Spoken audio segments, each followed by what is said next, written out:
Alright friends, सो अब हम बात करते हैं इंटरनेशनल मॉनेटरी सिस्टम के बारे में। सो ये क्या करता है?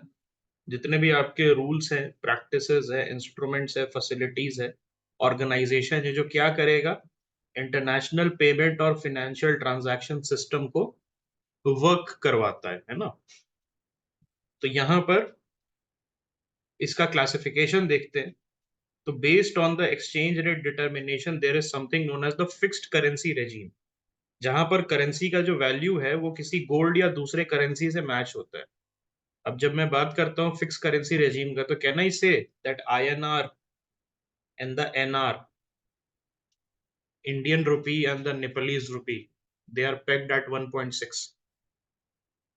दे आर पेग्ड एट 1.6। तो मैं कह सकता हूँ कि नेपालीज रुपी जो है वो इंडियन रुपी से पेग्ड है। ओके, कभी भी जो जाएगा तो वो उसके बाहर नहीं जाएगा, है ना। भूटनीज गल्ट्रम, भूटान का करेंसी का नाम क्या है? गल्ट्रम, GULTRUM, गल्ट्रम। तो भूटनीज गल्ट्रम जो है वो भी पैक्ड है कि नहीं? वो भी पैक्ड है कि नहीं? हम्म? नेपालीज रुपी का पैग और गल्ट्रम का पैग ऐसा क्यों है? ऐसा क्यों है?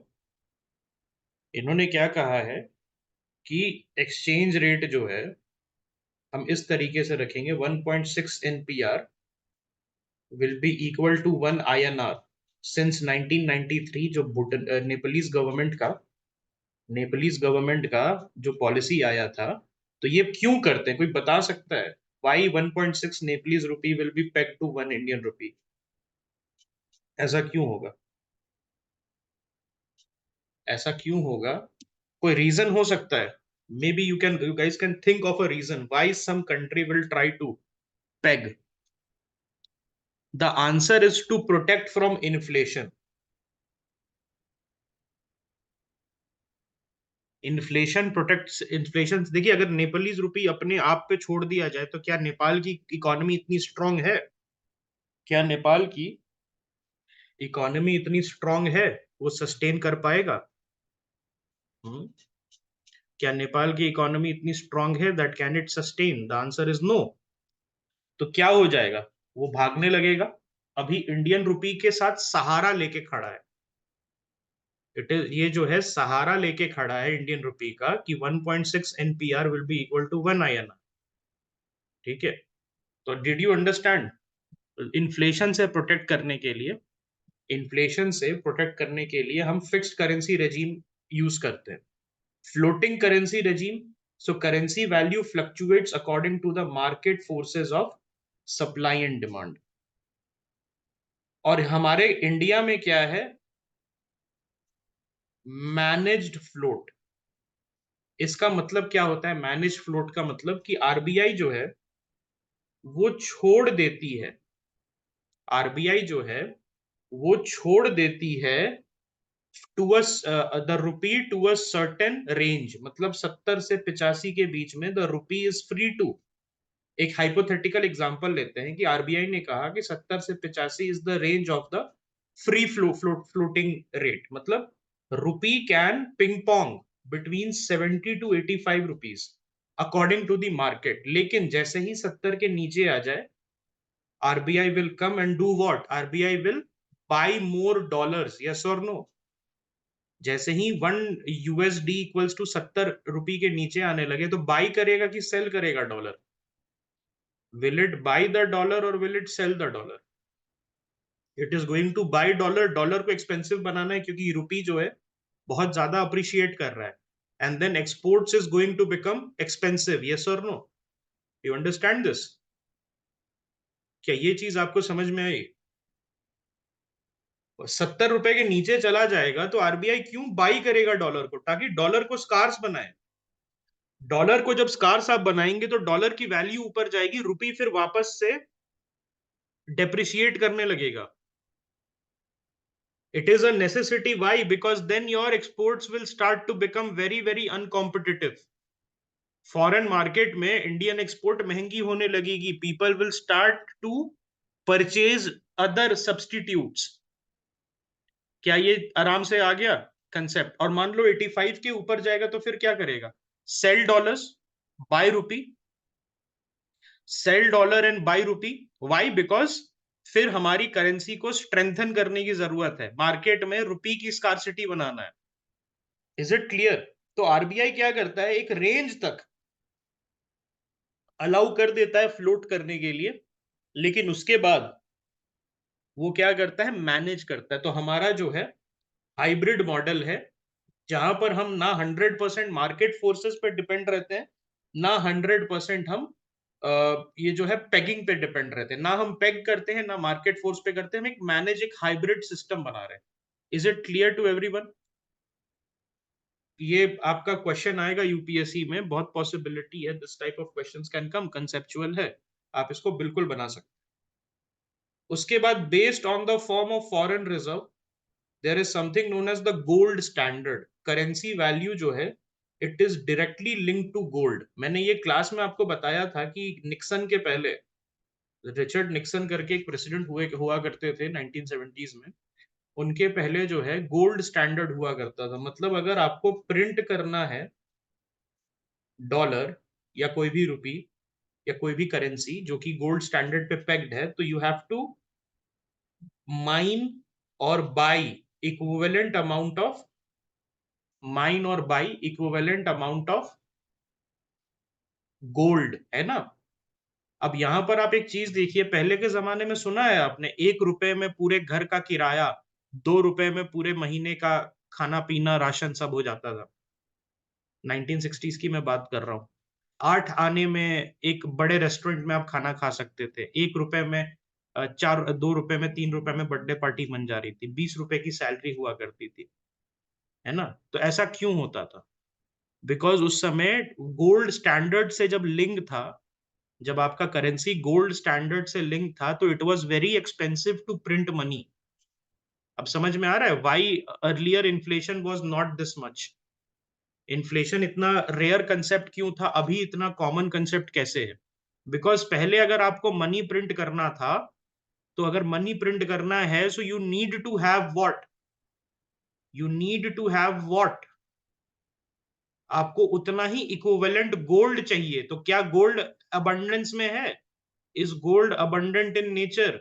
बहुत मुश्किल से माइन होता है, बहुत लोगों की जान जाती है। So do you now understand? एक क्वेश्चन आया था कि सबसे बड़ा हाइपर इन्फ्लेशनरी इफेक्ट क्या हो सकता है, एंड तो उसका आंसर क्या था हाइपर इन्फ्लेशनरी इफेक्ट का? The biggest hyper inflationary effect, this was a 2021 question, the biggest hyper inflationary effect will be printing new money. Printing, please ये याद रखिएगा, बहुत इंपॉर्टेंट है। Multiple times UPSC has asked this question. The biggest hyper inflationary possibility will be when you are printing new money. ठीक है, क्या ये clear है सभी को? उसके बाद आपका प्योर जुडिशियरी स्टैंडर्ड है, currency value is not backed by any physical commodities like gold, but rather bye legal pronouncements. मैं धारक को इतने रुपए देने का वचन देता हूं, साइंड आरबीआई गवर्नर। नोट पे लिखा हुआ है, नोट पे क्या आपके लिखा हुआ है, मैं धारक को इतने पैसे। तो दैट इज व्हाट, एक स्टैट्यूटरी लॉ के थ्रू आपको लीगल टेंडर बनाया गया है। उस पन्ने को, एक पेज को जिसका वैल्यू 50 पैसे है, उस पे मैं 100 रुपए लिख के और उसमें आरबीआई गवर्नर का साइन मार दूं, who has the power that he is deriving from a certain act, तो वो क्या हो जाएगा, वो 50 पैसे का जो पेज है वो 100 रुपए में कन्वर्ट हो जाएगा। सो उसके वजह से after the world shifted to this standard, the governments they started to print money, and once the government started to print money, what happened, the inflation went up। 100 रुपए में जहां आपकी पूरे महीने की सैलरी आती थी, 100 रुपए उतना आपका गिर जाता है, तो आपको फर्क नहीं पड़ता आज के डेट में, है ना। 50 रुपए 100 रुपए गिर जाएगा तो आप क्या बोलेंगे, अरे यार चलो कोई नहीं आगे चलते हैं, 100 रुपए तो था। 500 रुपए गिर गया, अरे यार आगे चलते हैं, है ना। तो कोई वैल्यू नहीं बची है सेम पैसे की। वाई? बिकॉज अब जो है हम सिर्फ एक एक्ट यूज करके हम जो है प्रिंट कर सकते हैं। Is it clear? अब यहां पर किसी ने, आई थिंक किसी has said helicopter money. Helicopter money का कंसेप्ट है, तो व्हाट इज हेलीकॉप्टर मनी?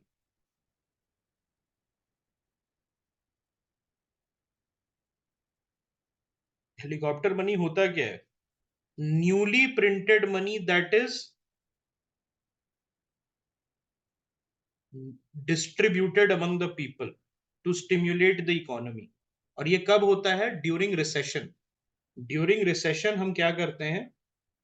इसको प्रिंट करते हैं और डिस्ट्रीब्यूट करते हैं। हेलीकॉप्टर से जैसे पैसे गिर रहे हैं, हेलीकॉप्टर से जैसे पैसे गिर रहे हैं, तो लोग उठाते हैं ना। मान लिया कि हेलीकॉप्टर से मैं पैसा फेंकना स्टार्ट कर दूं।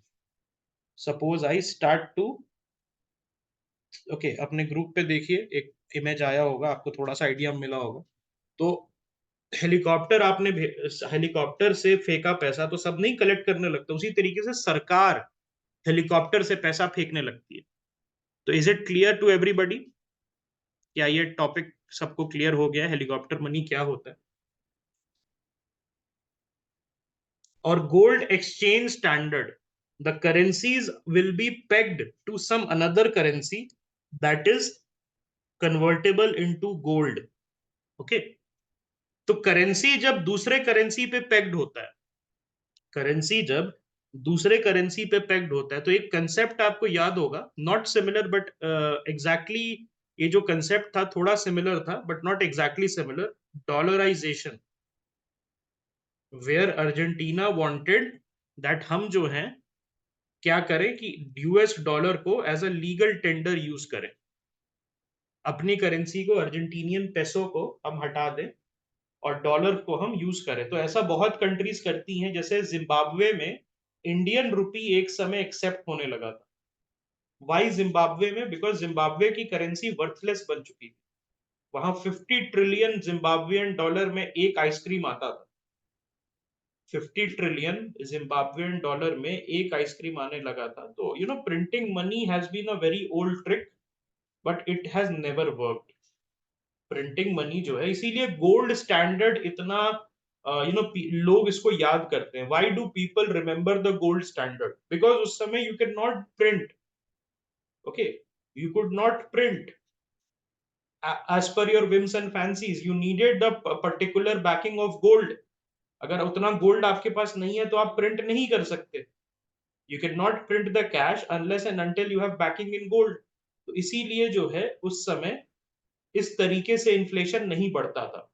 और यहां पर क्या होता है, देखिए, जब भी इन्फ्लेशन बढ़ता है तो people who are in a good job, people who are in the organised industry, they are protected, क्योंकि उनकी सैलरी बढ़ जाती है। सरकारी नौकरों की डीए बढ़ जाती है ना, डियरनेस अलाउंस, अप्रेजल हो जाता है, जो प्राइवेट सेक्टर में कॉर्पोरेट में काम करते हैं। लेकिन जो गरीब होते हैं, जो गरीब होते हैं उनका कोई सुनवाई नहीं है, उनकी सैलरी कोई नहीं बढ़ाता। unless and until there is some kind of agitation or some kind of union bazi, unless and until that happens, nothing of that sort happen। इसीलिए प्रिंटिंग मनी सबसे ज्यादा हिट किसको करता है? Printing money and sending into the system poor को ही hit करता है सबसे ज्यादा। Unless and until you are supplementing this with a UBI. What is UBI? Universal basic income, जहां पर गरीबों को आप हाथ में कैश दे रहे हो कि यो लो, आप अपने हाथ में रख लो। ठीक है, is it clear now? Okay, अब हम बात करते हैं ब्रेटन वुड्स कॉन्फ्रेंस के बारे में।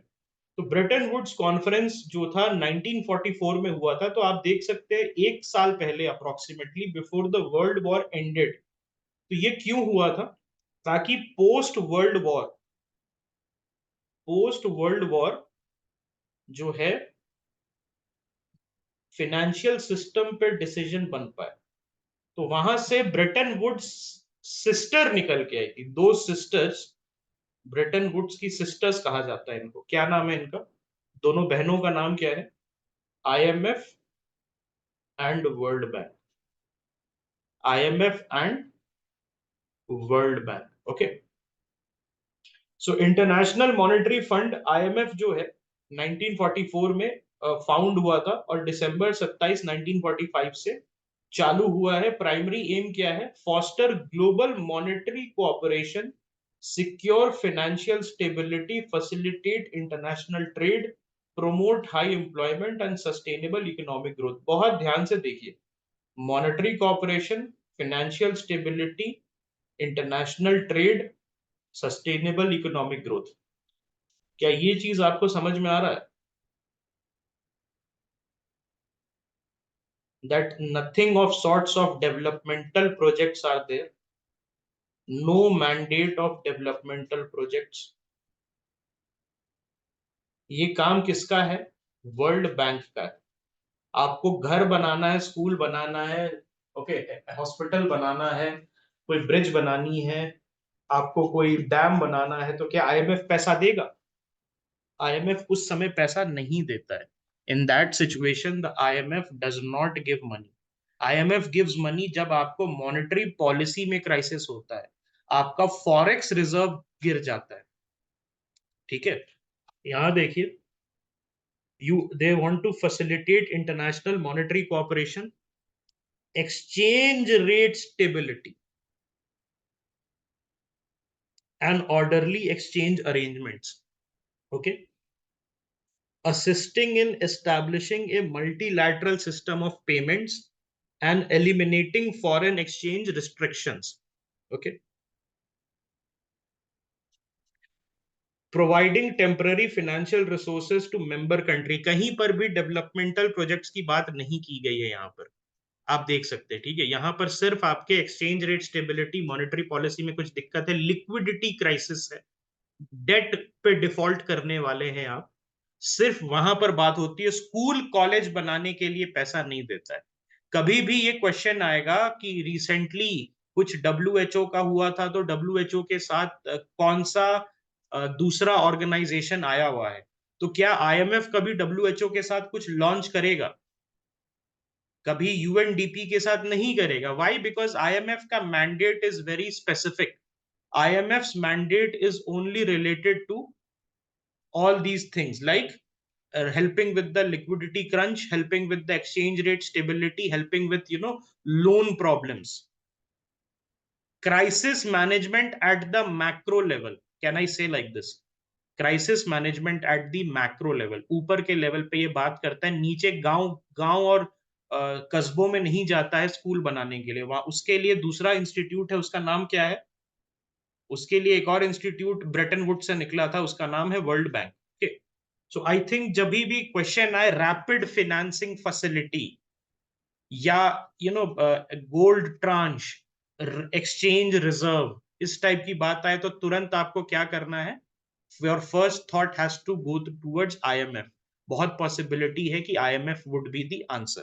ठीक है, आईएमएफ जो है एक बोर्ड ऑफ गवर्नर्स के थ्रू गवर्न होता है, और ईच मेंबर कंट्री जो है वो एक गवर्नर को अपॉइंट करती है और एक ऑल्टरनेट गवर्नर को अपॉइंट करती है। इंडिया के लिए कौन करता है, बहुत इंपॉर्टेंट है ये, फाइनेंस मिनिस्टर जो है, she will serve as the governor and the RBI governor will be alternate governor। यहाँ यूपीएससी बोल सकता है governor, governor of IMF from India will be the cabinet secretary और the RBI governor, and the alternate governor will be the finance secretary. ऐसा हो सकता है, आप कंफ्यूज हो जाइएगा। हम हमेशा ये याद रखिए, निर्मला ताई जाती है कि नहीं न्यूयॉर्क? निर्मला ताई न्यूयॉर्क और वॉशिंगटन हमें हर साल जाती हैं। क्यों जाती हैं, कुछ रीजन है क्या दैट न्यूयॉर्क और वॉशिंगटन हर साल जाती हैं? To sit on the meetings, because she is the governor from India, so she will go and sit on the meetings, yes or no? तो इसी से आपको याद हो जाएगा कि यार निर्मला ताई जाती हैं, कुछ रीजन होगा। ठीक है, day to day management is overseen by a managing director who also chairs the board of executive directors, जिसमें 24 डायरेक्टर्स होते हैं, who are appointed or elected by member countries और group of country। इंडिया जो है वो एक executive director से represented है, और जो वो इंडिया का एग्जीक्यूटिव डायरेक्टर है वो बांग्लादेश, श्रीलंका और भूटान को भी रिप्रेजेंट करता है। जो इंडिया का एग्जीक्यूटिव डायरेक्टर्स है, who sits among the 24 directors, वो जो आदमी है, ओके, वो जो आदमी है या वो जो औरत है, हुएवर दैट इज, वो तीन कंट्री इंक्लूडिंग बांग्लादेश, श्रीलंका और भूटान को भी रिप्रेजेंट करता है। Is it clear now? ये चीज इंपॉर्टेंट थी, हमने इसको डिस्कस कर लिया। ठीक, World Bank, the World Bank initially included the IBRD. What is IBRD? International Bank for Reconstruction and Development. और it later expanded to include additional institutions. Primary focus क्या है? World Bank's focus is on providing loans and grants for development project. Now, do you understand what is the difference? What could be the difference between this World Bank and IMF? World Bank का pure focus कहां पर है? Developmental projects पे, आपके गांव और देहात में जाके ये स्कूल कॉलेज बनाएगा, IMF नहीं बनाएगा. IMF is not going to go there. Rather IMF is going to stay in Delhi only, और जाके जो है फिनेंस नॉर्थ ब्लॉक में बात करेगा और फिर आगे बढ़ जाएगा. Whereas World Bank is going to get its hand dirty and it is going to get go down the grassroots level, और वहां पर जाके वो जो है एग्जीक्यूट डेवलपमेंट प्रोजेक्ट्स को एग्जीक्यूट करेगा. क्यों करेगा? Reduce poverty and support development. Both the IMF and world bank are headquartered in Washington DC, and they are often referred as the Bretton Woods twins या Bretton Woods sisters. Okay. India's quota and ranking in the IMF. So IMF जो है वो review करता है member का Kota every 5 years. Please remember this. IMF जो है वो रिव्यू करता है मेंबर का कोटा कब? हर 5 साल में. Of the total quota, 25% is to be paid in cash, which is in a reserve currency, while the remaining 75% can be paid in securities. तो पेमेंट मेथड क्या होता है? देखिए, आपका कोटा होता है तो आपको क्या मिलेगा कोटा के बदले? You will get voting rights. You will get voting rights. Okay.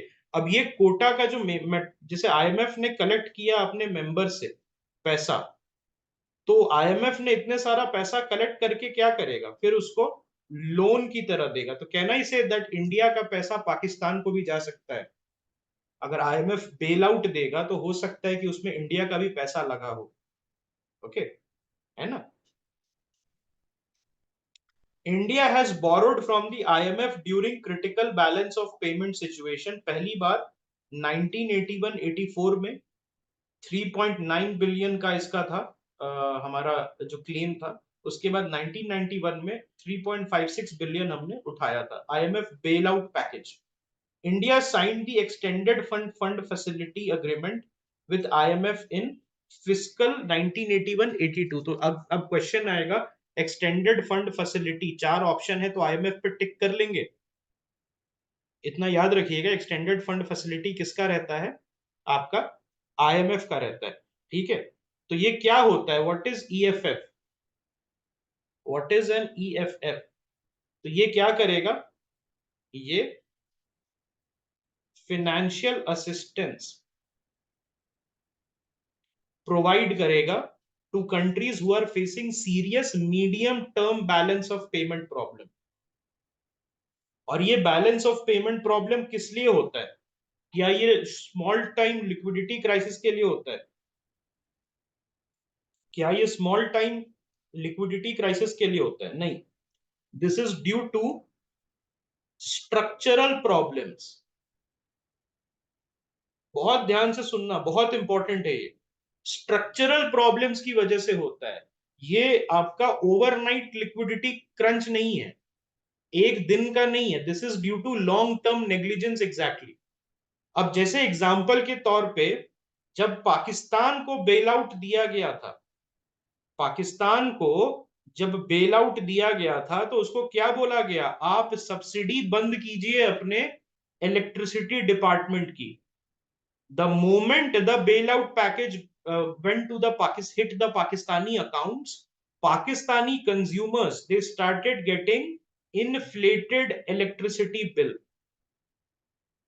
Inflated electricity bill उनको मिलने लगा था. जिनका बिल 1500 पाकिस्तानी रुपीस आता था, उनको 1.5 लाख रुपए तक, 1.5 लाख रुपए तक पाकिस्तानी रुपी तक का बिल मिलने लगा. अब यहां पर क्या हुआ? उसके वजह से बहुत सारे प्रोटेस्ट होना स्टार्ट हो गए. बिकॉज ऑफ दैट बहुत सारे प्रोटेस्ट होना स्टार्ट हो गए. लेकिन पाकिस्तानियों ने क्या बोला? पाकिस्तानी गवर्नमेंट ने क्या बोला कि हम कुछ नहीं कर सकते, we are bound by the term of the IMF. और IMF ऐसा क्यों बोल रही है? IMF सेज कि आपके इसी सब्सिडी की वजह से, जिसमें आप इतना सारा पैसा खर्चा करते हैं, बार बार आपका फॉरेक्स खत्म हो जाता है, बार बार आप डिफॉल्ट करते हैं. तो extended fund facility financial assistance देता है so that they get time for structural problem addressing. समझ रहे हैं आप? ये पैसा क्यों दिया जाता है? पैसा खैरात में नहीं बट रहा है, पैसा किसी को खैरात में नहीं मिल रहा है। It is EFF is given so that there is time for structural problem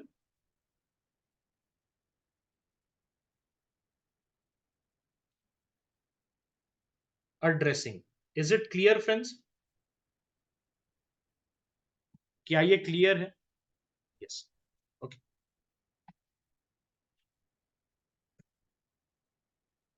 India as a contributor, so since September 2002, India has been a contributor to the IMF, participating in the Financial Transaction Plan, FTP.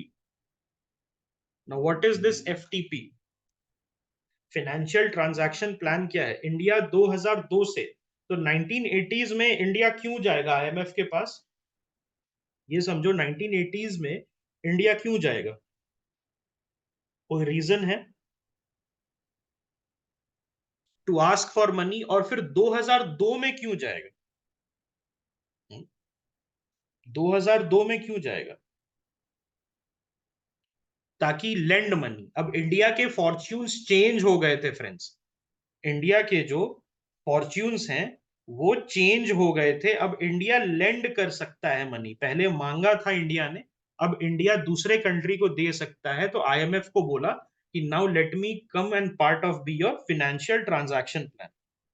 तो यहां पर IMF को पैसा देता है वो in return for share holding and voting rights. Is it clear? Is it clear to everyone? Okay. और ये शिफ्ट क्यों अकर हुआ था? Why does this shift occur? Because India experienced a strong balance of payment situation and had a comfortable foreign exchange reserve. So, I cannot stress this enough that the 2000s, early 2000s was a very, very optimistic time for India. Early 2000s में लगता था कि मतलब सब possible है, everything, Kingfisher, king of good times का situation था, IPL start हुआ था and everything was going India's way. ऐसा लगता था कि अब रोक ही नहीं सकते इंडिया को। नोएडा, गुड़गांव, है ना, नोएडा, गुड़गांव, ये सारी चीजें जो हैं बननी शुरू हो गई थी। एफटीपी में फिर से बता देता हूँ। तो ये जो एफटीपी है आपका फाइनेंशियल ट्रांजैक्शन प्लान, ये क्या होता है? ये जो जनरल बजटिंग होता है आईएमएफ का, ओके, आईएमएफ का जो जनरल बजटिंग होता है उसमें अलाउ करता है। तो इसको पहले ऑपरेशनल बजट बोलते थे। एफटीपी का पुराना नाम क्या था? Operational budget. अब समझ में आ रहा है? when I say operational budget, तो India is now contributing to the operational budget of IMF. मतलब जो आईएमएफ बेल आउट पैकेज कैसे देता है, कैसे आईएमएफ के एग्जीक्यूटिव डायरेक्टर्स उड़ के आते हैं फ्लाइट से और 24 घंटे में $2-2 बिलियन, $3-3 बिलियन का लोन पास हो जाता है, बिकॉज उनके पास पैसा रहता है। पैसा कौन देता है? ऑपरेशनल बजट में कंट्रीब्यूट कौन करता है? Countries. Countries like Japan, India, China, US, जो सक्षम है, European Union, who are able to contribute. And then this, okay, yes, FTP के अंदर ही आपका ईएफएफ आता है, but EFF is for countries who want, who need the money.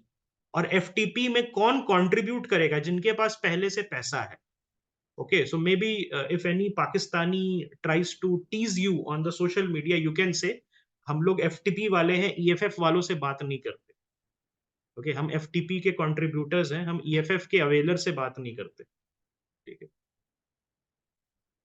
So this is something that you can make it as an internal joke.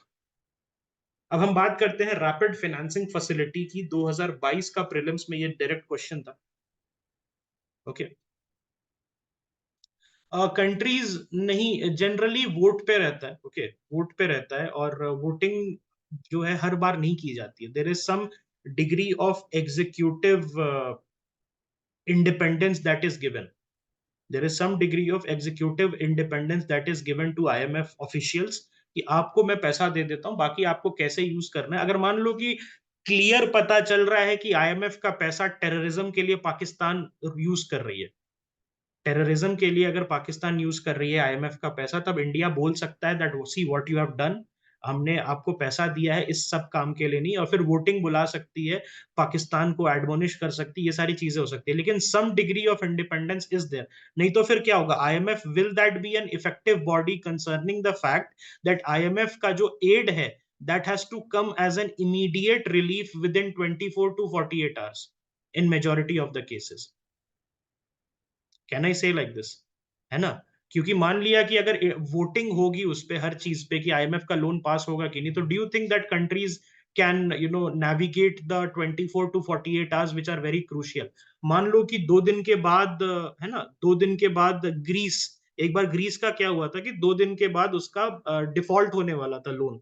तो अगर voting होगा तो ये इस टाइप की कंट्रीज अंदर चली जाएंगी, है ना, अंदर चली जाएंगी। तो इसीलिए सम डिग्री ऑफ इंडिपेंडेंस जो है, रात को 12 बजे, रात को 1 बजे, 2 बजे फोन पे बात होती रहती है, 3 बजे सुबह फाइनलाइज करके 4 बजे लोन आ जाता है।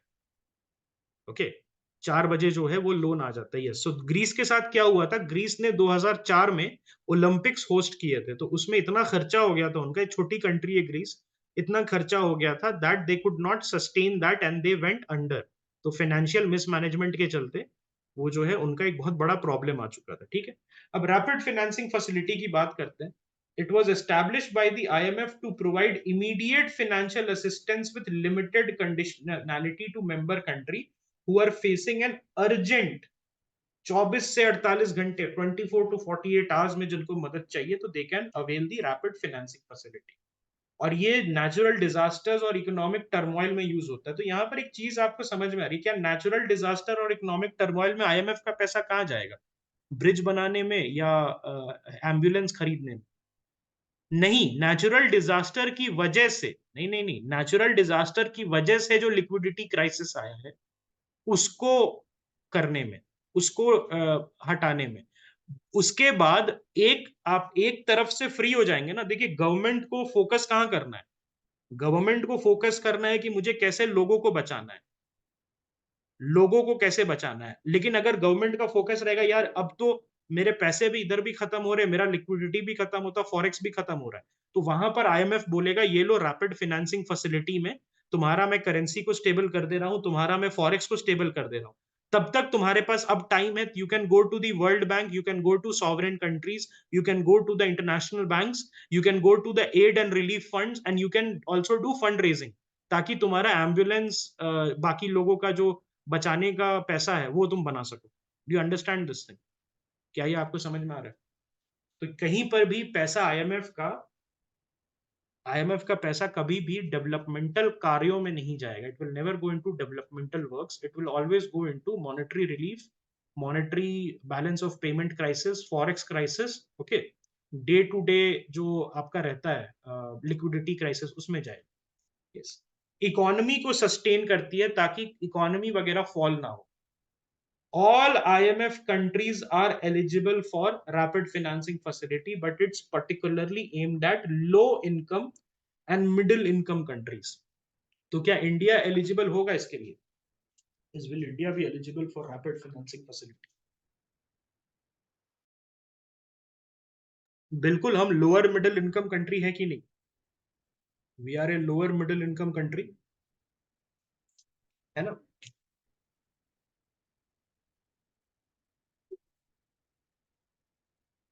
The financial assistance which is provided under RFI is rapid and in a lump sum design to meet the urgent need. तो एक लम सम पैसा देता है आपको, ऑडिट नहीं करेगा। आप अगर बोलेंगे कि मुझे $1 बिलियन या $2 बिलियन चाहिए, तो $1.5 बिलियन आपके खाते में आ जाएगा। आपसे पूछा नहीं जाएगा किस लिए चाहिए, क्या चाहिए, what is the reason, because ये इमरजेंसी का टाइम होता है, पूछा नहीं जाता। आप ऐसा पूछते हैं क्या, कोई आपको फोन करे आपका दोस्त कि मैं हॉस्पिटल में हूँ और मेरे कोई रिलेटिव है और मुझे बिल्कुल पैसा नहीं है, तो आप क्या बोलोगे कि मेरे को लिख के दो कितना का बैंडेज आया, कितने का आया? आप बोलेंगे 50,000 है और चाहिए तो ठीक है, रुक भेजता हूं, या 50,000 भेज रहा हूं और चाहिए होगा तो मांग लेना। ठीक है, ऑलराइट, इट इज नहीं, it is there, it is within the framework, umbrella के अंदर ही है। इसमें भी तो इंडिया का ही और बाकी कंट्रीज का ही पैसा जाएगा ना आरएफआई में। तो ये ऑपरेशनल इंडिपेंडेंस है आईएमएफ का, that it can do with the RFI. RFI जो है वो ऑपरेशनल इंडिपेंडेंस है, ठीक है, कि ये इस टाइप के स्कीम्स आप निकाल सकते हैं, अंडर एफटीपी से ही होगा। कहां से होगा? एफटीपी में जनरल बजटिंग ही है ना, जनरल बजट का ही पैसा आएगा ना। अब उसको तुम कैसे भी पैकेज करो, anyone can package anyway ना। जनरल बजट का पैसा चला गया, now it is up to the IMF officials, उसको वो कैसे पैकेज कर रहे हैं। Rapid support, limited conditionality, access limits. Okay, access limit कितना है? 50% है of the members IMF quota per year and the 100% of the quota on a cumulative basis. तो यहाँ पर भी लिमिटेड है, ऐसा नहीं है कि आप ओवर ड्रॉ कर सकते। जितना तुम्हारा कोटा है उसका तुम 50% ले सकते हो पर ईयर के बेसिस पे, और क्यूमुलेटिवली तुम 100% ऑफ द कोटा का आरएफआई मदद ले सकते हो। एंड द फंड जो है वो generally address balance of payment crisis. Okay, stabilize economies and restore confidence, इसके लिए यूज होता है। But it can be used in situations including commodity price shocks जो है उसको कम करना, इन्फ्लेशन वगैरह को कम करना, नेचुरल डिजास्टर से जो प्रॉब्लम्स आ रही है उनको कम करना, कंफ्लिक्ट से जो प्रॉब्लम्स आ रही हैं उनको कम करना, कंफ्लिक्ट से जो आपकी इकोनॉमी पे प्रॉब्लम आ रहा है उसको टैकल करने के लिए आप यूज कर सकते हैं। RFI has a repayment term period typically ranging from 3 years, कितना हो गया ये, 1/4 ऑफ 3 months, 3 years 3 months, 3 years 3 months से लेके 5 years तक के आपका रहेगा, ठीक है। ऑलराइट, आरएफआई का बहुत बड़ा रोल था कोविड-19 पैंडेमिक के समय। बहुत सारी कंट्रीज जो हैं they were facing unprecedented economic challenge, इसीलिए इन्होंने कोविड-19 में बहुत न्यूज में था, इसीलिए 2022 के प्रीलिम्स में इसको पूछ लिया, ठीक है। India as an IMF member can access the RFI in situations of urgent balance of payment needs, and it is useful in managing sudden economic shocks or natural disasters, ठीक है। अब हम बात करते हैं स्पेशल ड्राइंग राइट्स की। Again it's a very important topic. It was created by IMF when in 1969 it is an international reserve asset to supplement the official reserves of member countries। तो ये जो है, आप अगर चाहें तो फोरेक्स में क्या क्या रख सकते हैं आप। फोरेक्स अगर आपको रखना है तो उसमें डॉलर जनरली लोग रखते हैं, गोल्ड रखते हैं, यूरो रखते हैं, इन दैट ऑर्डर। मतलब पहले डॉलर प्रेफर करते हैं, फिर गोल्ड प्रेफर करते हैं, उसके बाद यूरो प्रेफर करते हैं, उसके बाद पाउंड प्रेफर करते हैं। अभी तक यही चल रहा है। कुछ countries in certain cases yuan भी रख रही है, चाइनीज युआन, ओके, बट अभी उतना पॉपुलर हुआ नहीं। तो ये एसडीआर जो है, it is not a currency but it is a claim on the freely usable currencies of IMF. और ये जो एसडीआर का वैल्यू है ये पेग्ड होता है, एसडीआर का अपना कोई वैल्यू नहीं होता, ये पेग्ड होता है basket of major international currencies में। और ये बास्केट में क्या क्या होता है? यूएस डॉलर होता है, यूरो होता है, और जापानीज येन होता है, ब्रिटिश पाउंड होता है, और सबसे रिसेंट एडिशन कौन सा है? which is the most recent addition to the IMF's SDR, it is the Chinese renminbi। क्या कभी इंडिया का मनी जाएगा इसमें? अभी हाल फिलहाल में आपको लगता है that the Indian rupee can go inside? The answer is a strict no। Why? आप कुछ करना नहीं है आपको, उसके लिए बस इंडियन रुपी और चाइनीज युआन का कंपैरिजन देख लीजिए। चाइनीज युआन जो है, $1 इक्वल्स टू 5 चाइनीज युआन। इसी पे 5 साल से, 6 साल से, 7 साल से, 8 साल से, 10 साल से इसी पे टिका हुआ है। 5.5 कभी जाता है, 4.5 जाता है, ±0.5।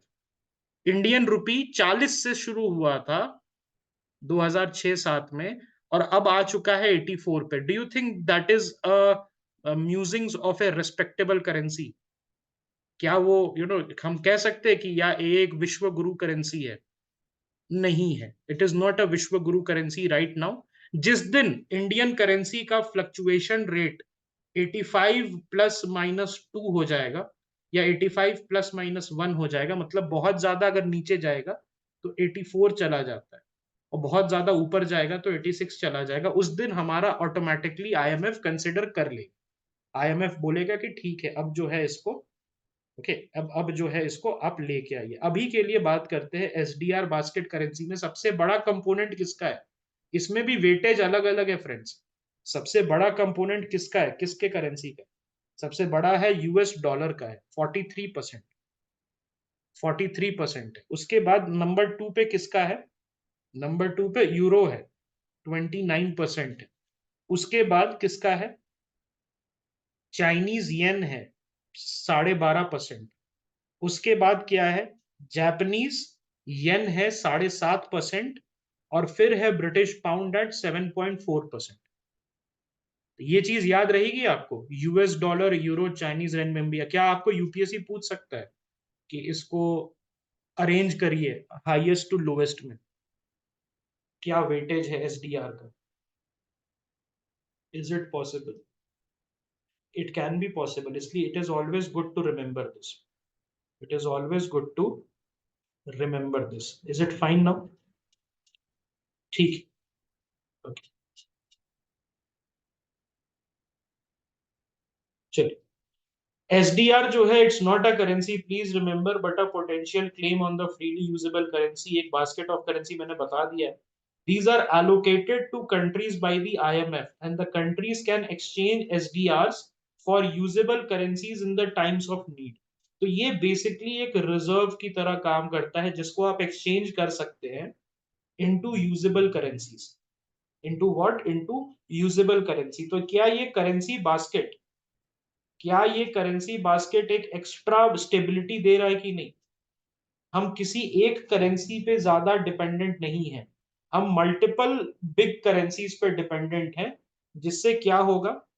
जिससे क्या होगा? जिससे हमारा जो है रिस्क जो है वो स्प्रेड आउट होगा। रिस्क जो है वो क्या होगा? स्प्रेड होगा। ठीक है।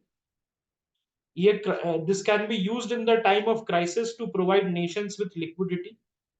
India as an IMF member has received SDR allocation. आप आईएमएफ के मेंबर हैं, you can avail the SDR location. और ये हमारे फॉरेन एक्सचेंज रिजर्व का पार्ट बनता है। ये क्या बनता है?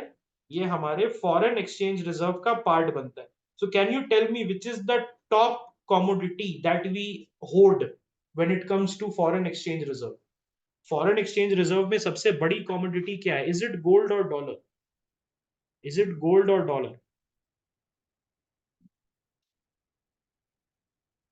फॉरेन एक्सचेंज रिजर्व में सबसे बड़ा जो कमोडिटी है इंडिया का, वो कौन सा है? गोल्ड है या डॉलर है? Isn't it dollar? Isn't it dollar? Dollar is the biggest thing that we hold. The biggest foreign exchange का जो कंपोनेंट है, वो सबसे ज्यादा हमने किस पे रखा है? ओके। हमारा गोल्ड रिजर्व कम है फ्रेंड, हमारा गोल्ड रिजर्व 44 बिलियन डॉलर का है। और हमारा जो फॉरेन करेंसी एस्पेक्ट है, वो हमारा 500+ बिलियन डॉलर का है। तो बहुत बड़ी डिस्पैरिटी है। गोल्ड हम कम रखते हैं, डॉलर हम ज्यादा रखते हैं। ओके। और ये फॉरेन करेंसी वाले में भी डॉलर बहुत ऊपर है। फॉरेन करेंसी वाले में भी डॉलर जो एसेट है, dollar asset, it is the highest. Okay. उसके बाद हमारा नंबर 2 पे गोल्ड आता है। और नंबर 3 पे क्या आता है? एसडीआर आता है। और नंबर 4 पे आता है reserve tranche position. Now this is also a concept. Reserve tranche position जो है वो भी एक कंसेप्ट है। क्या आप लोगों सभी को एसडीआर समझ में आ गया? एसडीआर क्या होता है? Anyone? Sai, Utsav, Oasis, Milind, anyone has any doubt that you want to ask? क्या एसडीआर में फिर से समझाऊं, या can I go forward? I am just assuming सबको एसडीआर समझ में आ गया होगा। ये basket of, okay, basket of currency जो रहता है उस पे पेग्ड होता है, जिसमें इस बास्केट ऑफ करेंसी का सबसे बड़ा कंपोनेंट यूएस डॉलर है एट 43%, फिर यूरो है, फिर युआन है, फिर येन है, फिर पाउंड है। और उसके बाद उसको आप क्या कर सकते हो? एज रिजर्व रख सकते हो। This is not an actual currency, this is pegged to a basket of currency. और इसको आप फ्रीली कन्वर्ट कर सकते हो in the time of your need. इससे ज्यादा आपको समझने की जरूरत नहीं है। This is number 3 on our foreign exchange reserve. India का जो फॉरेक्स एक्सचेंज रिजर्व होता है, सबसे बड़ा कंपोनेंट क्या है इंडिया का? Foreign currency assets. नंबर 2 पे क्या है? गोल्ड। नंबर 3 पे क्या है फ्रेंड्स? SDR। और नंबर 4 पे क्या है? Reserve tranche. Is it clear? अब मैं बात करता हूं रिजर्व ट्रांच के बारे में। रिजर्व ट्रांच जो है एक पोर्शन होता है कंट्री के कोटा का इन दी IMF that can be accessed without a formal IMF arrangement. आप जो है इसको रिजर्व ट्रांच को रख सकते हो, रिजर्व ट्रांच पोजीशन को रख सकते हो और आप उसको एक्सेस कर सकते हो बिना किसी फॉर्मल IMF अरेंजमेंट के। ओके, तो ये क्या होता है, मान लिया कि तुम्हारा कोटा एक्स है, ये तुम्हारा कोटा नहीं, मैं समझाता हूं। एक्स है आपका कोटा और उससे ज्यादा आपने कुछ पैसा डाल दिया। मान लो कि 10 रुपए तुम्हें डालने थे और तुमने IMF को उससे ज्यादा ही दे दिया, ₹12 दे। तो ये जो एक्स्ट्रा तुमने पैसा दिया है वो तुम एक्सेस कर सकते हो एज योर रिजर्व ट्रांच। क्या ये चीज समझ में आई? हमने बात की थी, याद होगा, मैंने मैप बना के भी दिखाया था, एक झंडा बना के, याद होगा आपको। ओके,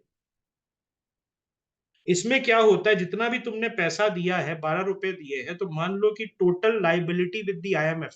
देखिए, IMF के आप मेंबर बनते हैं, आप IMF के मेंबर हैं।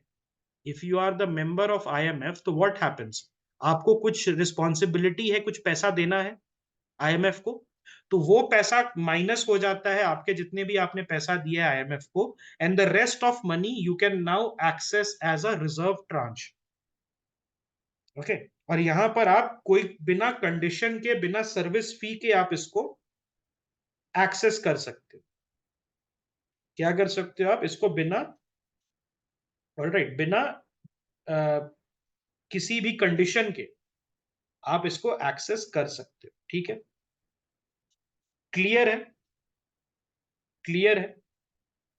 ओके, ठीक है। It is essentially an interest free loan. देखो, तुम्हारा ही पैसा है ना। जब तुम्हारी चांदी थी, आपका आपका सिचुएशन अच्छा चल रहा था, तो आपने ये पैसा डाल दिया एक्स्ट्रा। डालते हैं ना, जब आपके मम्मी पापा के पास थोड़े एक्स्ट्रा कैश आ जाता है तो उसको डाल देते हैं ना, किसी PF अकाउंट में, किसी किसी भी अकाउंट में। तो वही इंडिया भी कर रही है। जब अच्छा सीजन चल रहा है हमारा, तो हम क्या कर रहे हैं, हम उसको एक्स्ट्रा पैसा डाल दे रहे हैं, और फिर IMF उसमें से अपना जो हमारा लाइबिलिटी है उसको काट के और इसको रिजर्व ट्रांस पोजीशन बना देता है। इसको क्या बनाता है? रिजर्व ट्रांस पोजीशन बना देता है। ठीक है, क्लियर है? ओके, और यहां पर आप इसको, जो एक्स्ट्रा पैसा है, एक एसेंशियली एक इंटरेस्ट फ्री लोन है।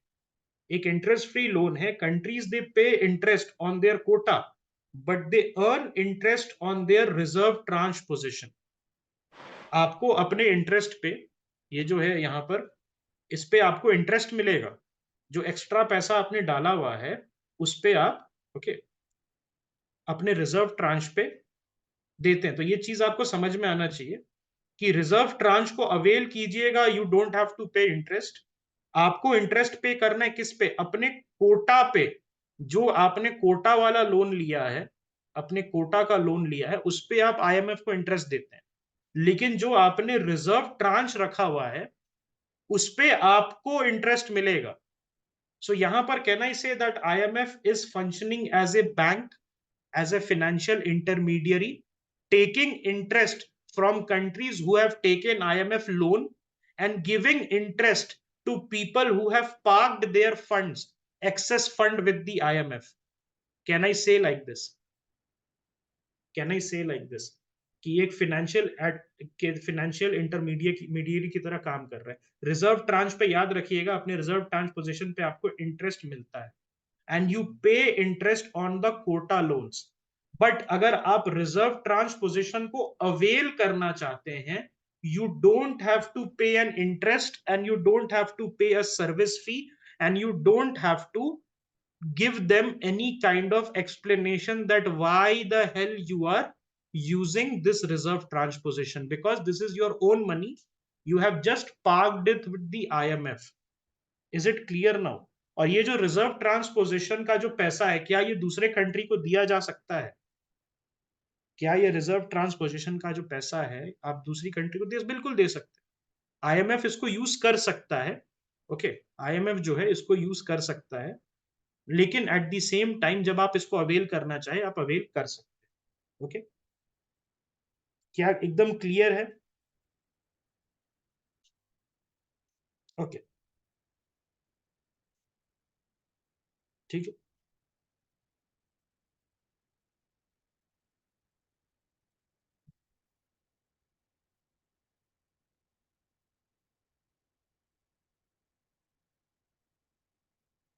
तो ये जो है, क्या ये एक फॉर्मल अग्रीमेंट है? क्या कोई रिजर्व ट्रांच का परसेंटेज है कि अपने कोटा से आपको ये देना है, एक्सेस देना है? तो द आंसर इज 25%.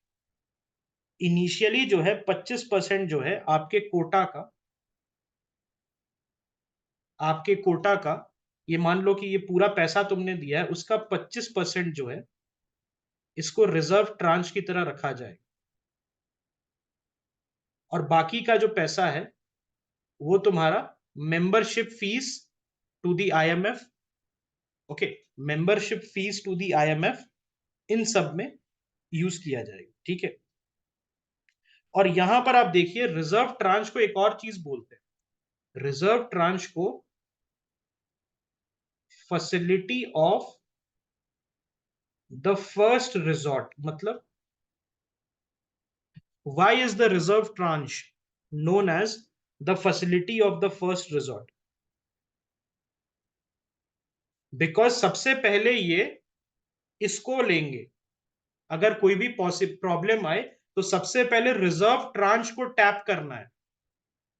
सबसे पहले रिजर्व ट्रांच को टैप करना है. And that's why it is also known as your emergency account. Before taking loans under the rapid financing facility, or let us say extended fund facility, you will be tapping in your reserve tranche position.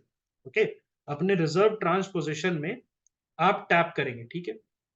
member can use this tranche without the stringent condition that usually accompany the IMF loan. तो एक तरीके से मैं कह सकता हूं कि IMF जो है आपका पैसा खुद जो है आपके यूज के लिए रखता है. ऐसा होता है कभी कभार, कोई रिलेटिव्स आपको पैसा दे बचपन में और आपकी मम्मी छीन के गुल्लक में डाल देती थी कि जब कोई यूज आएगा तो करना. फिर आपको मान लो 12th में और या कॉलेज में जरूरत पड़े तो आपने गुल्लक तोड़ के लिया. उसी तरीके से आप समझ लो, जो आपका एक्सेस पैसा है वो IMF रख लेगा as a reserve tranche position. उसको आप अवेल कर सकते हो. ओके, उसको आप अवेल कर सकते हो during emergency times, without saying, without mummy को बताए. मम्मी कौन है यहाँ पर? IMF है.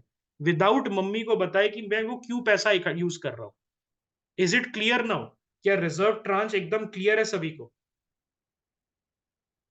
रिजर्व ट्रांच क्लियर है कि नहीं आप लोगों को? आपको जो पैसा ओन्ड है IMF को, मान लो कि इतना पैसा ओन्ड है, आपने IMF को पैसा दिया, तो इतना पैसा इसमें से, ये वाला जो है इसको रिजर्व ट्रांच में रख लिया जाएगा. आप इसको बाद में कभी भी चाहे तो बिना किसी एक्सप्लेनेशन के यूज कर सकते हो. बाकी पैसा जो है ये IMF आपके मेंबरशिप रिक्वायरमेंट्स के लिए, आपका जो कोटा रिक्वायरमेंट है उसके लिए यूज करेगी. और ये पैसा IMF नहीं छुएगी, because this will belong to you from emergency situation. इसको पहले बोला जाता है. और जब IMF जो है उससे आपका पहला कांटेक्ट होगा तो वो रिजर्व ट्रांच में टैप इन करने के लिए होगा. इसीलिए इसको facility of the first resort कहा जाता है. फैसिलिटी ऑफ क्या कहा जाता है? Facility of the first resort. पहला चीज अगर आप अवेल करेंगे IMF से, that should be your reserve tranche which is your own money. वो क्या है? आपका खुद का पैसा है. It is your own money.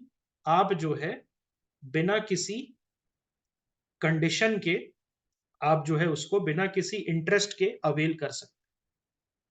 लेकिन क्या रिजर्व ट्रांच का पैसा अवेल करोगे तो वापस करना होगा? रिजर्व ट्रांच का पैसा आप अवेल कर रहे हैं तो वापस करना होगा. You have to return it. The answer is yes. लेकिन बिना किसी इंटरेस्ट के, जितना लिया है उतना वापस डाल देना। बिना किसी इंटरेस्ट के आपको डालना है, जितना लिया है उतना आप वापस डाल।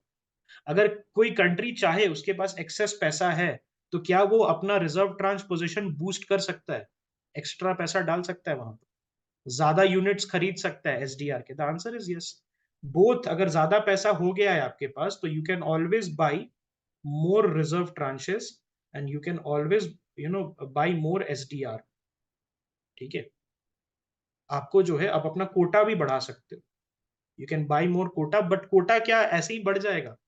क्या कोटा जो है, अगर आईएमएफ में अगर आपको अपना कोटा बढ़ाना है, तो कैसे बढ़ेगा? क्या आप डायरेक्ट पैसा दोगे आपका कोटा बढ़ जाएगा? नहीं, it has to be agreed to.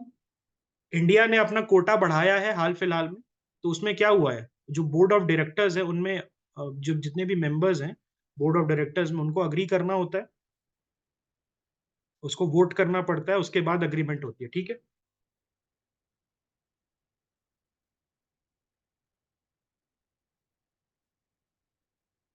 तो एक तरीके से बफर की तरह काम करता है against external shocks, and it's a financial resource India can readily access without the stigma और condition of conventional IMF credit.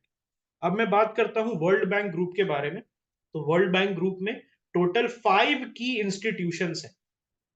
Total 5 की इंस्टीट्यूशन है। कौन कौन से? आईबीआरडी है, इंटरनेशनल डेवलपमेंट एसोसिएशन है, उसके बाद आईएफसी है, इंटरनेशनल फाइनेंस कॉर्पोरेशन है, मीगा है, ओके, एंड देन आईसीएसआईडी है। तो इसमें से इंडिया किसका मेंबर नहीं है? वर्ल्ड बैंक ग्रुप में सबका मेंबर है, India is not a member of ICSID. Okay, international centre for settlement of investment dispute, I think we have done this question in some test series. अगर आपको याद होगा, we have already, I think April के last week में, मुझे याद है हमने किया था इसको। यस, तो आईसीएसआईडी का मेंबर इंडिया नहीं है। अब यहां पर बात करते हैं IBRD. It was founded in 1945. Initially, it was focused on reconstructing war-ravaged regions post-World War II, but it later shifted to aid middle-income and poorer economies. तो पहले क्या किया था, वर्ल्ड वॉर टू के बाद जितने भी war ravage countries like Germany वगैरह थे, उनको हेल्प करने के लिए ये आया था। लेकिन जब एक बार जर्मनी वगैरह की हेल्प हो गई, तो इसका फोकस जो है मिडिल इनकम और पुअर कंट्रीज पे चला गया। बहुत ज्यादा लो इंटरेस्ट रेट पे देता है, 1.55% per annum. Ultra low interest rate इसको कहते हैं, बिकॉज मार्केट में जो है, अगर आप चाइना वगैरह से लोन लेने जाएं तो 11-13% से नीचे नहीं देता है। चाइना जो लोन देता है वो 11 से 13% के नीचे नहीं देता है नॉर्मल सर्कमस्टांसेस में। इसीलिए इसका जो लोन है, आईबीआरडी का लोन है, बहुत सॉट आफ्टर है by the poorer countries. Why? Because बहुत कम इंटरेस्ट पे लोन मिल जाता है। इंडिया बिगैन लैंडिंग, ये यहाँ पर जो है इंडिया जो है उसको 1949 में लोन मिलना स्टार्ट हो गया था। लेकिन आज के डेट में India is the 7th largest share holder with 2.91% voting power. तो इंडिया हेल्प करता है, आईबीआरडी को हेल्प करता है दूसरे कंट्रीज को लोन दिलाने में। Okay, it underwent reforms in 2010, जिसकी वजह से इंडिया को एडिशनल शेयर जो है मिला था और इंक्रीज्ड वोटिंग पावर मिला था। आईडीए, इंटरनेशनल डेवलपमेंट एसोसिएशन, तो यहां पर इंफ्रास्ट्रक्चरल सपोर्ट और long term economic service development मिलता है। Economies with less than $895 per capita income, तो ये कौन सी कंट्रीज होगी? $895 पर कैपिटा, सब सहारन अफ्रीकन कंट्रीज, सब सहारन अफ्रीकन कंट्रीज। ओके, वो इसकी टारगेट बेनिफिशियरी है। ये बहुत अल्ट्रा लॉन्ग टर्म लोन्स देता है। वो बोलता है कि आप 35 से 40 साल तक वापस कर देना। और इंटरनेशनल डेवलपमेंट एसोसिएशन का जो लोन होता है वो इंटरेस्ट फ्री होता है। हमने इसमें क्या बात की थी, आईबीआरडी में अल्ट्रा लो इंटरेस्ट रेट होता है, वेयर एज आईडीए में इंटरेस्ट फ्री होता है। यहाँ पर कुछ स्मॉल एडमिनिस्ट्रेटिव चार्ज लगता है, बाकी जो है इंटरेस्ट फ्री रहता है। और 10 साल का ग्रेस पीरियड होता है। इतनी अच्छी बात है कि 40 साल का लोन देगा और उसके बाद चाहो तो 10 साल बढ़ा भी सकते हो, आप वापस कर सकते हो। बेसिकली एन एड पैकेज है, लेकिन एड जनरली क्या होता है, एड वापस नहीं किया जाता, वेराज लोन को वापस करना पड़ता। It is an interest free loan with an aid like condition, can I say aid like condition, but not exactly aid. India was the biggest beneficiary earlier, but it graduated from the agency in financial year 2014. Why? Because India का per capita income बढ़ गया। तो शर्म की बात ही है, क्या ही कहोगे। इंडिया जो है, it has ceased to avail the financial support since 2015।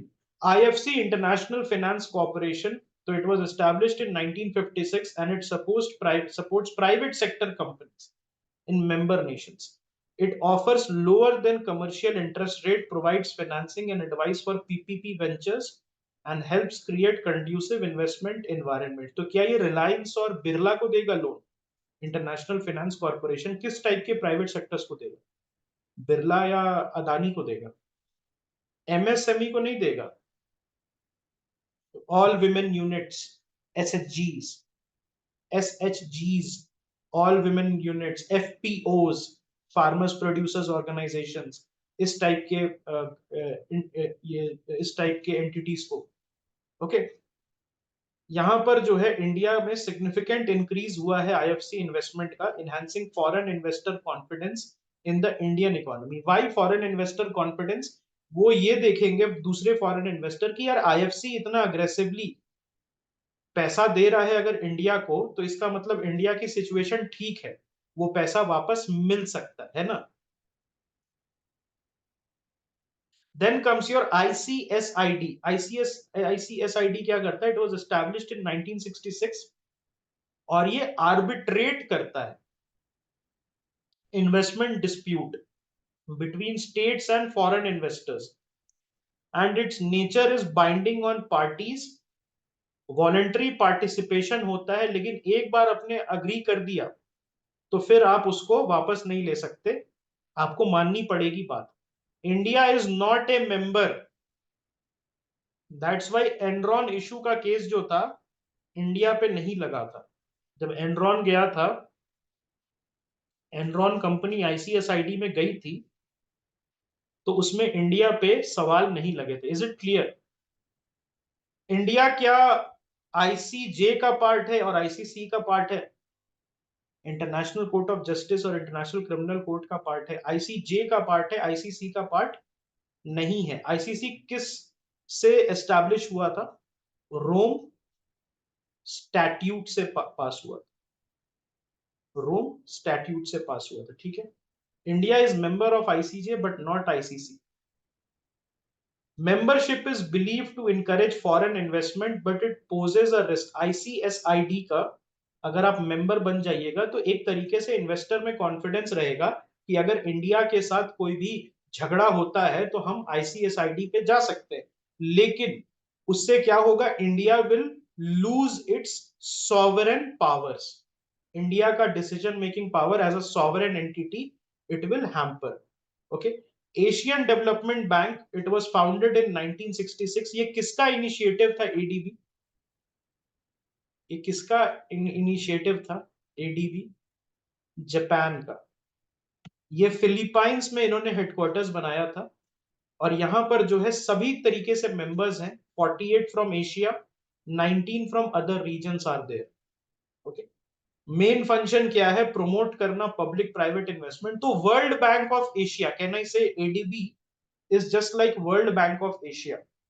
जो वर्ल्ड बैंक काम करता है उसी टाइप से ADB काम करता है। ADB क्या इंडिया को हेल्प कर रहा है? कहीं पे बहुत जगह हेल्प कर रहा है। गुजरात में बहुत सारे प्रोजेक्ट्स हैं जहां पर ADB का पैसा लगा हुआ है, सोलर पार्क्स, इन सब में। ओके, ये कॉपरेट करता है यूनाइटेड नेशंस के साथ, इंक्लूड इंस्टीट्यूशंस, दूसरे NGOs के साथ कॉपरेट करता है, प्राइवेट इंस्टीट्यूशंस के साथ कॉपरेट करता है और इवन पब्लिक इंस्टीट्यूशन के साथ कॉपरेट करता है। इंडियाज इन्वॉल्वमेंट, सो कैपिटल और voting power, as per the 2018 ADB annual report, India's subscription is 6.331% with a voting power of 5.363%। India जो है it began borrowing from ADBs ordinary capital resources. बहुत important है friends. क्या यहाँ question आ सकता है ordinary capital resources is link to what? Option A, option B, option C, option D. World bank, IMF, ADB, AIIB. हो सकता है। यस। नंबर 3 पे इंडिया है ना, एडीबी में नंबर 3 पे। नंबर 1 पे कौन है? नंबर 1 पे जापान है, नंबर 2 पे यूएस है, नंबर 3 पे कौन है? इंडिया है। ओके, इंडिया आ जाता है। ओके, एडीबी का मेंबर चाइना है क्या? Is China A member of India ADB? क्या चाइना मेंबर है एडीबी का? सोचिए कैसे कॉमन सेंस लगेगा। कॉमन सेंस लगेगा कि क्या एडीबी का मेंबर बनेगा चाइना? है। यस, एडीबी का मेंबर है लेकिन लेट बना था। एडीबी का मेंबर है लेकिन लेट बना था, 1986 में बना था। ओरिजिनल फाउंडिंग मेंबर नहीं था। व्हाई? बिकॉज उस समय चाइना जापान की पटती नहीं थी। चाइना जापान की पटती नहीं थी। 20 साल के बाद सब अच्छा हो गया, सब चंगासी हो गया। तो उसके बाद जो है, during the time of Deng Xiaoping, जो पीपल्स रिपब्लिक ऑफ चाइना है, उसने 1986 में ज्वाइन कर लिया। ये क्लियर है? Okay, right. एडीबी जो है इंडिया को टेक्निकल असिस्टेंस भी प्रोवाइड करता है बहुत सारे जगह पे। एडीबी के साथ हमारा policy reforms, project implementation. India holds an executive director position on the banks board of directors. और किसको किसको रिप्रेजेंट करता है? इंडिया अपने आप को रिप्रेजेंट करता है, बांग्लादेश को करता है, भूटान को करता है, लाओ को करता है, और ताजिकिस्तान को करता है। और इंडिया के फाइनेंस मिनिस्टर जो है वो गवर्नर, एज अ गवर्नर बैठते हैं एडीबी के बोर्ड ऑफ गवर्नर्स पे। और सेक्रेटरी ईस्ट एशिया जो है वो ऑल्टरनेट गवर्नर है। Who is secretary? Secretary is the secretary east Asia only, right? Secretary east Asia जो है एमईए का मेंबर होता है। ओके, सेक्रेटरी ईस्ट एशिया जो है वो एमईए का मेंबर होता है जनरली, जो है हम उसको बोलते हैं। ठीक है, लेकिन ये I think this is related to economics affair. Economics affair, this is not East Asia. दो है, दो कंफ्यूजन है। There is one secretary EA जो ईस्ट एशिया को देखते हैं, and then there is secretary economics affairs जो कि एक आईएएस ऑफिसर होता है। तो वो जाता है IAS officer, this is not East Asia. ये आईएएस ऑफिसर जाता है, but it will make sense to have East Asia, don't you think? Why? Because Philippines में है। फिलीपाइंस में है तो यू विल थिंक, बट ये नहीं है। एक्चुअली ये secretary EA is your secretary of economics affair, which sits in the finance ministry and is an IAS officer. ये क्लियर है सभी को? ये क्लियर है? इस पे अच्छा क्वेश्चन बन सकता है। Okay, so I think we need one thing. WTO है बचाओ, नायरोबी नेगोशिएशन है, दो चार ऑर्गेनाइजेशन और है, उसको हम लोग खत्म कर लेंगे in the next class. Ordinary वाला कौन सा? Ordinary capital resources, OCR. तो इंडिया जो है एडीबी के ऑर्डिनरी कैपिटल रिसोर्सेस से कब से बोरो करने लगा? कब से बोरो करने लगा? 1986 से। ठीक है,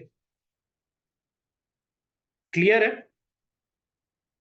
इसको हम लोग नेक्स्ट क्लास में कंप्लीट कर लेंगे। और हमारा वो भी बचा हुआ है एनिमल्स का करंट अफेयर्स।